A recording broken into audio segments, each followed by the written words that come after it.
2022 has been a very interesting year for Canadians, not to mention the rest of the world. We've seen a lot of change and far more protesting than Canadians are typically used to. Our next guest is a Canadian foreign policy expert who is no stranger to political activism. His parents were political activists, and the common opinion of their day would have sequestered them to be left-wing, more on the left wing of the political spectrum. Yves Engler is a former hockey player and prolific Canadian author with 13 books to his credit. Yves Engler, thank you for joining me today and welcome to the show. Thanks for having me. Absolutely. I wanted to start off by asking you about your recent book, which is called Stand on Guard for Whom. What was the motivation for this book?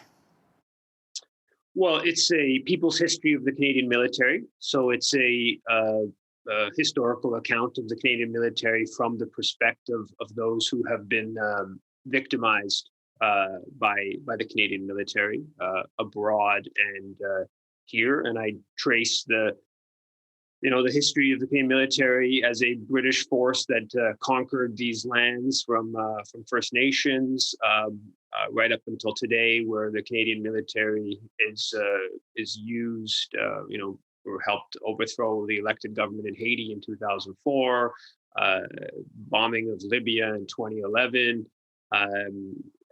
Has a aggressive posture in many parts of the world. And the book looks at that history, looks at the ties to chemical weapons, biological weapons that the Canadian military researched and produced at different periods in time. Looks at how Canadian military was used to suppress labor strikes at the first 50 years after Confederation. Looks at Canada's role in NATO, and looks at, of course, how important the arms industry is, and the sort of the corporate side to understanding militarism. Wow, it sounds like some heavy topics, packed into one book there. Now, historically, Canada's role on the world stage was that as a peacekeeper, and now we're reportedly sending more of our military equipment to help a country wage war. I mean, it sounds like you've done so much history there, looked at the history of the military. So what do you see that has changed, or is this just an evolution for Canada? Yeah, I don't think it's changed as much. I think the mythology of Canada as being a peacekeeping country is just that. It's mythology. If you look at UN missions that Canada was involved with in 1960, the early 1960s, they helped overthrow the elected independence leader of the Congo, Patrice Lumumba. He was ultimately assassinated. It was a UN peacekeeping mission in 2004, where Canadian troops helped in the overthrow of the elected president and thousands of elected officials in Haiti, alongside the US and France. So the mythology of Canada as being this benevolent peacekeeper is not really founded in fact, if you go back and look at the history.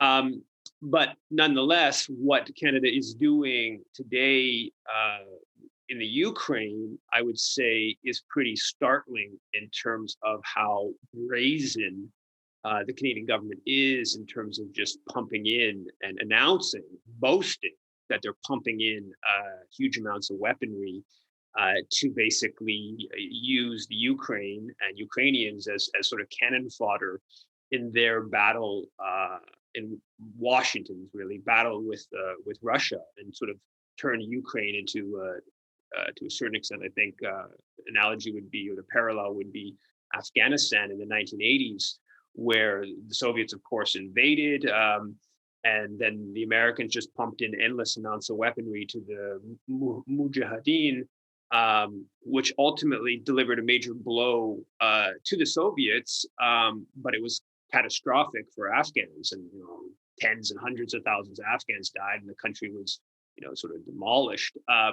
I think that's, to a certain extent, what we're seeing. Certainly certain people within the U.S. and I think the Canadian government kind of are viewing the Ukraine from that lens. And you have Melanie Joly boasting about how we're want kind of endless stream of weapons to be sent to the Ukrainian military. So I think that's a little bit unique in the sort of brazenness of that policy, and of course, there's all kinds of background to the Canada's position in Ukraine that gets kind of ignored. I'm very clear. I think the Russian invasion is a clear violation of international law. They shouldn't have invaded. Of course, it's horrific for Ukrainians. But there's all kinds of policies that Canada pursued and the U.S. pursued that helped precipitate the invasion, which is including the expansion of NATO eastward. Despite promises not to expand NATO at the end of the Cold War, they expanded from 16 to 30 countries in NATO, including trying to have Ukraine join NATO. Also, there's these aggressive American weapon systems all throughout Eastern Europe. Right on Russia's border, and then there's been the Americans have ripped up some of the nuclear arms treaties, and the Canadian government has sort of ignored that and not criticized Washington for doing that. And then there's a coup in Ukraine in 2014, where Canada helped. Americans, of course, were major players in that, and helped in the ouster of an elected president, which is what led to the war in eastern Ukraine, which has been going on now for 8 years, and 14,000 people have died. So there's this background context that doesn't excuse, but helps explain Russia's invasion of Ukraine, and Canada is a significant contributor to that context. It seems like so much throughout the history of the military. Of course, you have a different perspective there, but we seem to see Canada sending peacekeepers. So why do you think there's no peacekeepers or negotiations being offered by Canada with this ongoing Russian military operation in Ukraine? Well, there was a peace accords that were signed in late 2014, and then a second version called the Minsk Accords in early 2015 to end the conflict in eastern Ukraine. And it was negotiated by Germany and France, and the Russians and the Ukrainians were part of that. And interestingly enough, a big part of what the accords did was brought in a more federalist system to the Ukraine. Right now, the central government appoints governors, right? So just imagine if you had a government in Ottawa that was, mostly its power base was in Quebec, and it was appointing the premier of Alberta, or conversely, if there's a government in Ottawa, a federal government in Ottawa that was, its power base was in Western Canada, and it was appointing the premier of Quebec. That's a recipe for political trouble, right? And that's what currently happens. And so basically what the Minsk Accords had was that they bring in more autonomy for the eastern part of the Ukraine that's more oriented towards Russia. And basically the Canadian government officially said it believed in this peace negotiation process, but in practice didn't put any political weight behind it, and has been supporting a Ukrainian military for the past 7 years that has been basically blocking the implementation of these peace accords and a more federalist system within Ukrainian politics.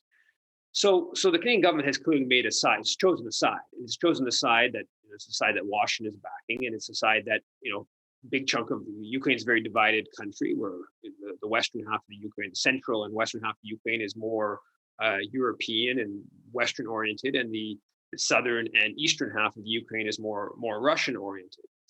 And basically we've chosen to back one side of the Ukraine, and again, we're not too concerned about having a peace negotiation today, because we're happy to use Ukraine as a proxy against Russia, right? So we're happy to have a government in Kyiv that's hostile to Russia, happy to put in all kinds of weapons to have Ukrainians fight the Russian military, which is mostly damaging for the Ukraine, but also damaging for Russia.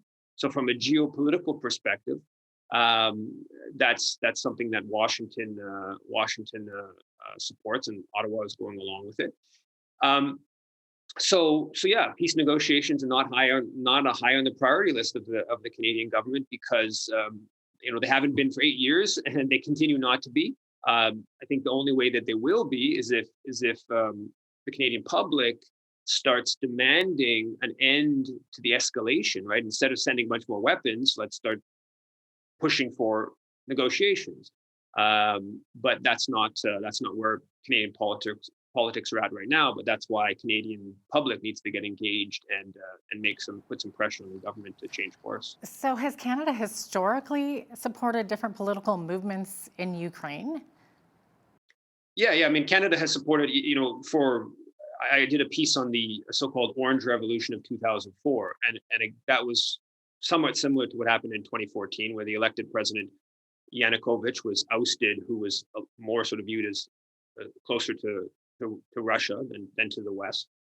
And it's basically a similar kind of dynamic happened in 2004 with the so-called Orange Revolution, where Canada put all kinds of support behind the more pro-West civil society groups in the Ukraine. It had this protest movement that ultimately overturned election results and got this politician that was a more pro-NATO individual as president. And if you go back, right since Ukrainian independence in 1991, Canada has been putting lots of money into supporting, alongside the National Endowment for Democracy in the U.S., putting millions of dollars, tens of millions of dollars into supporting sort of pro-NATO groups and within the Ukraine. And if you go back even before that, during the Soviet times, the Canadian government basically viewed Ukrainian nationalism, which is often associated with sort of far right kind of neo-Nazi, has a whole sort of neo-Nazi background, or actually Nazi background during World War II. So the Canadian government was stoking Ukrainian nationalism throughout the time of the USSR, where of course Ukraine was part of the USSR. So nationalism was very much viewed as a weakening of the Soviet Union. So the Canadian government has been promoting that type of politics within Ukraine for decades. Wow, that's really interesting. So, what do you know about the Nazi history in Ukraine? Are these Nazi groups who support the Zelensky regime the same people the Canadian government is now supporting? Yeah, to a certain extent. I mean, it's a tricky one. I think that what the Russian government is saying of the whole, we're going to denazify the Ukraine. I think that's a pretty serious exaggeration. But it's also very true. I mean, the Azov battalion, a battalion within the Canadian or within the Ukrainian military, is a far right neo-Nazi organization, and the Canadian military,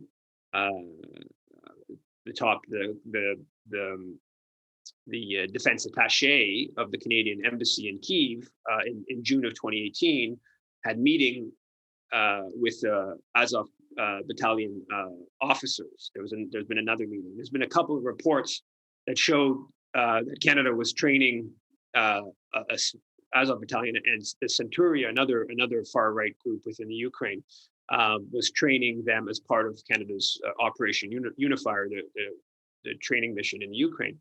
And when David Puglisi of the Ottawa Citizen reported on that, and he got the internal files from the Department of National Defense showing that they basically were really concerned that this would become public. They knew the political background of these groups that they were meeting with and working with, and what they were concerned about was the optics of that, the information becoming public, and how to respond when the information became public. So undoubtedly, the Canadian military has worked with far right neo-Nazi groups, in recent years, and almost certainly in recent days in Ukraine. But at the same time, there's another history. I mean, like Chrystia Freeland, Canada's deputy prime minister, former foreign minister. I mean, her dad or her grandfather was a editor of a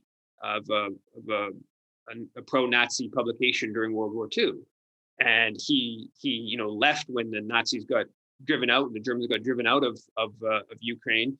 He left with them and retreated back towards Germany. So there's also this of a broader history of Canada after World War II having lots of the Ukrainians who had allied with the Nazis thousands of them were able to immigrate to Canada. So Canada has been sympathetic to this a certain type of Ukrainian nationalism that they murdered huge during World War II. Ukrainian nationalists murdered huge numbers of Polish people and Jewish people, all kinds of horrific massacres. And because the Ukrainian nationalists were viewed as anti-Soviet, they were basically viewed as sort of allies of the Canadian government during and after World War II.